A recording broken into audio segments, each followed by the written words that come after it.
বাবা বাবা, ভাইনা একটা পোকা খেয়ে ফেলেছে। কি বলিস, সর্বনাশ হয়ে গেছে।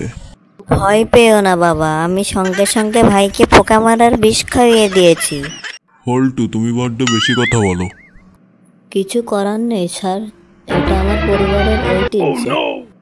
মানে কি, বুঝলাম না। মানে খুব সোজা, আমার দাদা ছিলেন ফেরিওয়ালা, বাবা শিক্ষক, আর বড় ভাই রাজনীতি করে। আমার ভাইকে খুঁজে পাওয়া যাচ্ছে না। খবরটা আপনাদের কাগজে ছাপাতে কত টাকা পড়বে? প্রতি ইঞ্চি 100 টাকা। সর্বনাশ, আমার ভাই যে প্রায় 6 ফুট লম্বা। ফন্টু, তুমি কি আমাকে ভালোবাসো? বিশ্বাস না হলে পরীক্ষা করো। ধরো তোমার কাছে 50 টাকা আছে, তা থেকে আমি 30 টাকা চাইলাম, তুমি কি দিতে পারবে? কেন পারবো না, 100 বার পারবো, তবে পরীক্ষার তারিখটা একটু পেছানো যায় না? মা, আমাদের টয়লেটটা অনেক ভালো, দরজা খুললে লাইট জ্বলে, দরজা বন্ধ করলে লাইট অফ হয়। ওরে মদের হাড্ডি, তুই আজও ফ্রিজে প্রসাব করছিস?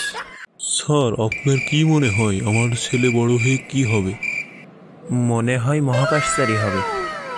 এত কিছু রেখেও মহাকাশচারী হবে, এটা কেন মনে হলো স্যার? ওকে যখন ক্লাসে কোনো পড়া জিজ্ঞেস করি, মনে হয় এইমাত্র আকাশ থেকে পড়লো।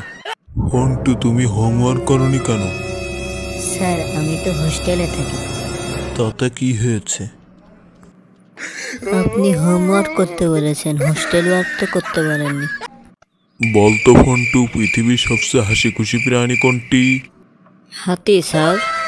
কেন? দেখেননি স্যার, হাতি সবসময় খুশিতে তার দাঁত বের করে রাখে। ফন্টু, যদি কখনো দেখো কেউ জলে ডুবে যাচ্ছে, তখন সঙ্গে সঙ্গে চুল ধরে টেনে তাকে উদ্ধার করবে। স্যার, আপনি যদি ডুবে যান তাহলে কি হবে? কেন, আমাকেও তাই করবি? কিন্তু আপনার মাথায় তো চুল নেই। ফন্টু, আই লাভ ইউ কে আবিষ্কার করেছে বলতো? Sir, China company. কি করে বুঝলি তুই? কারণ চায়না কোম্পানির কোনো গ্যারেন্টিও নেই, আবার কোয়ালিটিও নাই। টিকলে সারা জীবন টেকে, না টিকলে 2 দিনও টেকে না। হ্যালো বন্ধুরা, আমাদের ভিডিও যদি তোমার কাছে ভালো লেগে থাকে, চ্যানেলটি সাবস্ক্রাইব করে দিও, ভিডিওতে লাইক দিও।